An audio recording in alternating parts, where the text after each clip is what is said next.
Hey Bowtie Nation, Joseph Hogue, and you know we love us some dividend stocks here on the channel, but there are just so many to choose from. Of more than 12,000 stocks traded on the US exchanges, more than 4,700 of them pay a dividend, and almost 2,700 of those offer a dividend yield over 3%. How do you even start to know which dividend stocks to buy? I tried helping you do just that in a video a few years ago. 500,000 investors learned how to pick the perfect dividend stock, and then one dividend stock to buy for growth and income. If you had invested in that stock, you would have collected more than 15% return in dividends alone, and the payout has grown more than 16%, meaning you're collecting even more each year. But then a lot of you asked in the comments, was that the right dividend stock to buy for your specific situation? Some needed high yield income, some wanted more price return, and others needed that dividend growth for the future.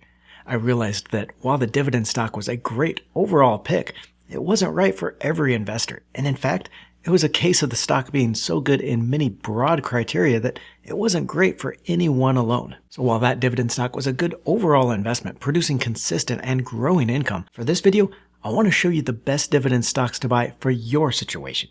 We'll explore 3 different scenarios from immediate cash needs to dividend growth, 3 different investor needs, and then reveal the single best dividend stock to buy right now for each one. Let's start for our dividend stock investors, and a stock perfect for those of you that need your dividends to keep up with your bills. Here we'll look at Diamondback Energy, ticker FANG, with its 4.7% dividend yield that has grown by 947% over the last 5 years. And that dividend growth is more important than ever, even as overall inflation has slowed to about 3% a year, or at least that's what the government tells us.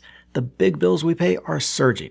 Insurance premiums surged 22% over the last year. Rent was up more than 5%, and eating out up more than 4%. So if you're worried about inflation or just want to see those dividend payments grow, you need a dividend growth strategy.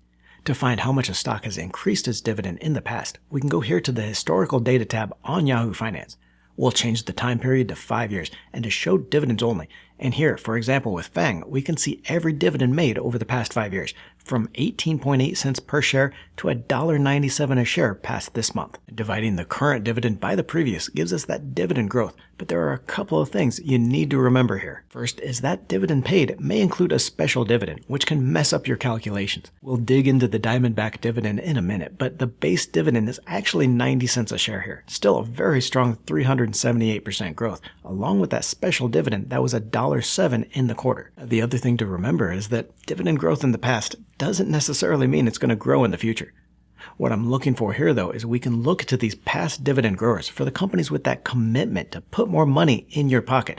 But we also want to look deeper into the financial statements to find the companies with the ability to increase their dividends into the future. So I'm going to show you a couple of ways to find that ability to grow the dividend. First is what's called the payout ratio, how much the company's earnings are paid out as a dividend if it leaves any room for growth. We can see here that if Diamondback were to pay out the same dividends as it has over the last year, it would equal $9.26 per share. Now again, for FANG, that includes special dividends, which you'll have to dig in to see if the company can keep that up, but for most of the stocks, you can just take this number. If we go here to the Analysis tab, we can see the analyst earnings forecast for the current and next year. Now technically, for the payout ratio, you want to take the dividend per share divided by the last 12 months earnings, so this $18.01 a share in our example here. But I like using these forecasted earnings as well, because what you're really trying to do, you're trying to get at how much of those future earnings is the company paying out, and will that leave enough back for the company to reinvest in growth or to grow the dividend. So taking that $9.26 dividend amount divided by the $18.01 per share trailing earnings of those last 12 months, we see Diamondback paid out 51% of its profits as cash to investors. Then on this year's estimates, that number drops to 49% on about 5% earnings growth. Better still though, on expected 8% profit growth next year, the company is only paying out 45% of its earnings. From here, we would want to compare this payout ratio against other companies in Diamondback's industry, just to see how that compares, if it's high or low. A high payout ratio won't leave much room for growth, and the company could fall behind its competition.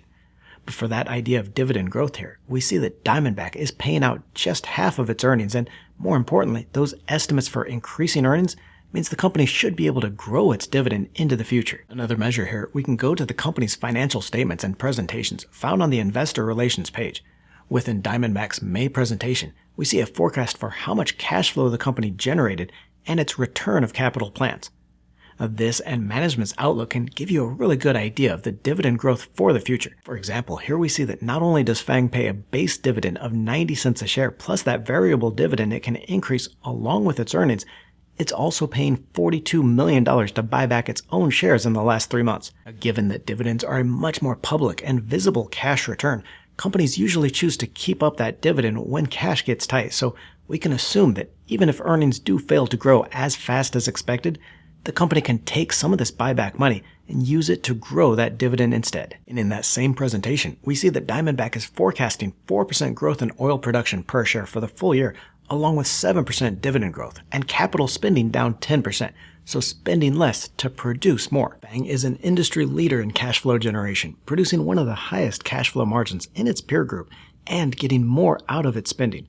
The bottom chart here shows the company gets 41 times its capital spending on oil production, well above other companies in the industry. That's the kind of efficiency that will continue to generate cash flow and grow the dividend. As always, folks, I know this is a lot to work through, a lot of analysis, and a hell of a lot more work than just letting some YouTuber pick your stocks for you. But Nation, I want you to know what goes into this, how to find these stocks to buy for yourself. Our next dividend stock has surged 32% in the last year on top of its 4% dividend yield, and that could be just the start of the perfect balance between price return and yield.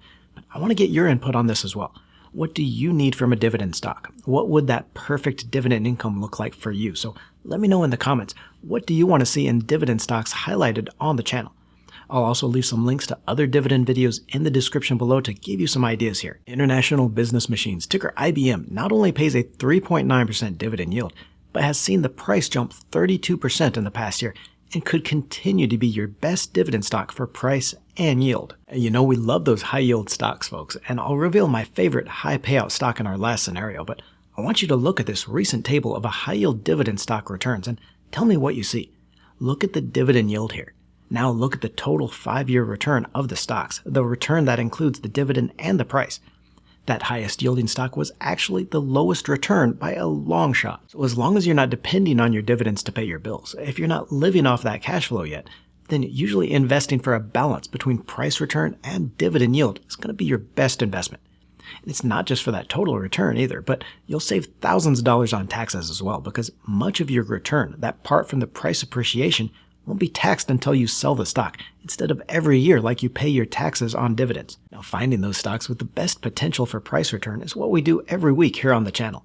We're looking for companies in a growth theme, a trend that is changing the world, and then the companies with a competitive advantage to take market share and grow their revenue fast. And just a year ago, if I had said IBM fit that criteria, you would have laughed in my face, but with the trend in artificial intelligence, the company is profiting off more than a decade of preparation. IBM was one of the first on the scene here with its natural language AI Watson system back in 2010 and has expanded that over the years. And yes, IBM still lags Microsoft and Google in its capabilities, but the company is carving out a share of that market, and even a sliver of that generative AI market is going to be worth billions. The company here is a cash flow machine, generating over $11 billion in free cash flow over the last year, more than enough to pay the $6 billion dividend and buy back $400 million in shares. And what I'm looking at here in this scenario is, even after that 32% run in the price, IBM is still trading for about 19 times on a price-to-earnings basis, and just 2.5 times sales, versus other enterprise competitors like Microsoft,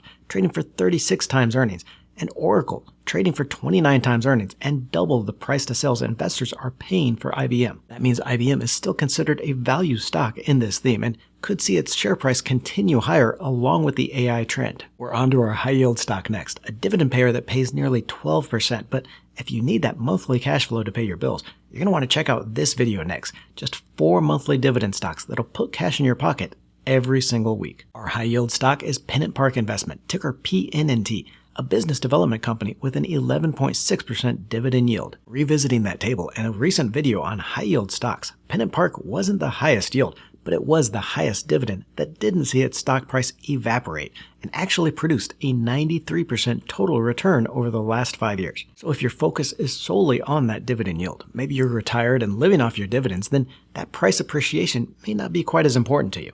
If you need that cash flow above all else, then you're naturally going to be attracted to those highest dividend yields possible. But Understand, it often comes with that caveat that total return will suffer. PennantPark Investment is broadly focused across the capital structure, making loans to small and mid-sized businesses, as well as taking an equity position.